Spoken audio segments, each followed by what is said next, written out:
with the holidays just around the corner, it's important that you're up to speed on fire safety. And that's exactly what Nick McGill is talking about today. He joins us live at Menard's on Airport Highway. So Nick, what do you have for us?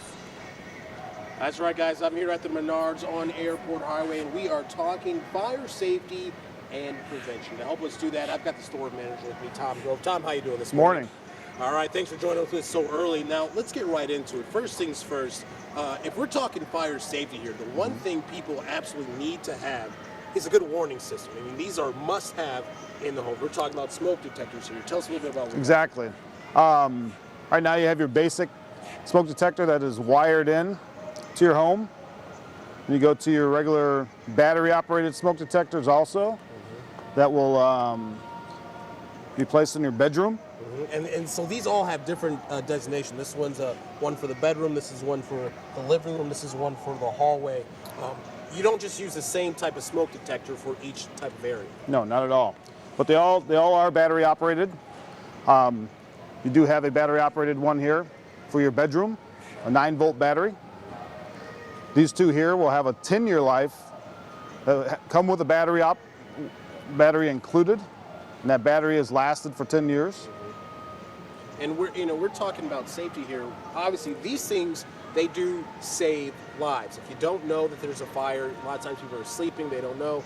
These things are what's going to get you up and help you get out of that house when something's going wrong. Yes, exactly. And so you need to be checking these. How often would you say you need to be You should try to check them every 30 days. Every 30 days. Every 30 days. Test the battery out. Test the make sure battery. you have plenty on hand. Exactly. All right. Now, once we know we have a fire, let's say maybe it's something in the kitchen or something anywhere.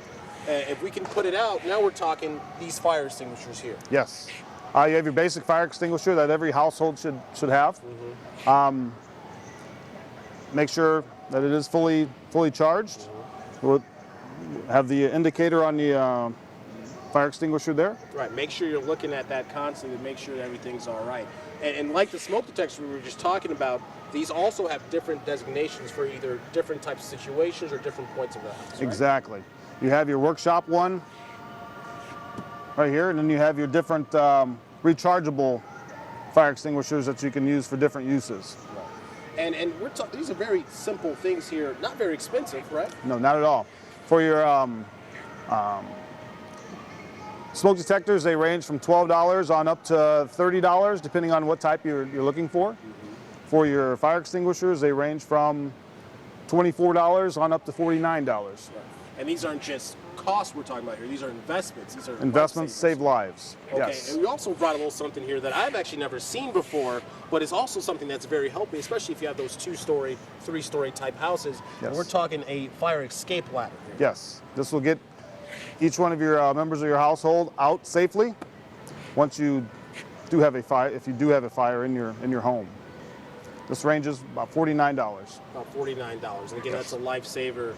If you need to get out of your house, if you're trapped in any other way, Yes. fire extinguisher maybe not getting it done, this will help get you out. And this is that safety part in fire safety and prevention. Exactly. Okay, a lot of great stuff. Tom Grove, thank you very much, guys. Coming up in the next half hour, we're going to be talking about home heating. It's a big deal this time of the year. A lot of people run into some trouble when they're trying to heat their home. We're going to take a look at some of the do's and don'ts. That's coming up, guys.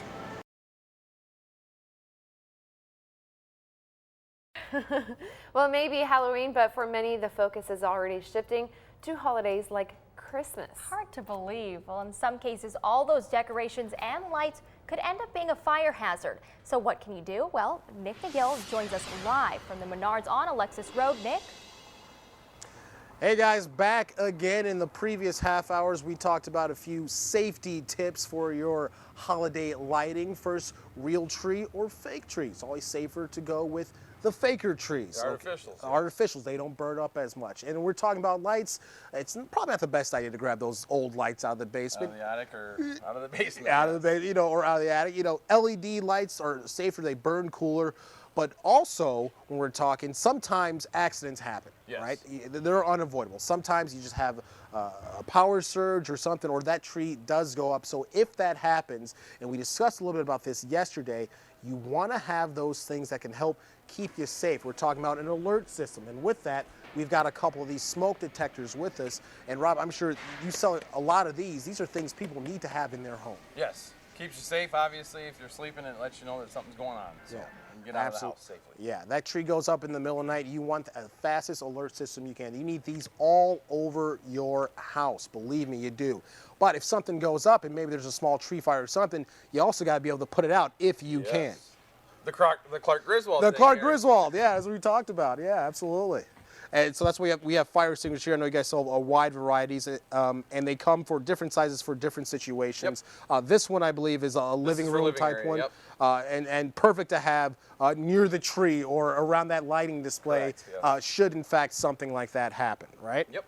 Absolutely. And you guys sell a number of these, of course, and you recommend every household have one of these. Especially even in the living room or in the kitchen. Absolutely. Obviously, kitchen areas too are. Yeah, the name of the game here, guys, is safety and preventative steps. If you do the right steps, if you make sure you take those right steps to ensure that accidents don't happen, even though sometimes they do, you should be all right. But in case they do, you're going to want one of these standing nearby. All right, Rob Jones, manager of the store, thank you very much for joining us this morning, guys.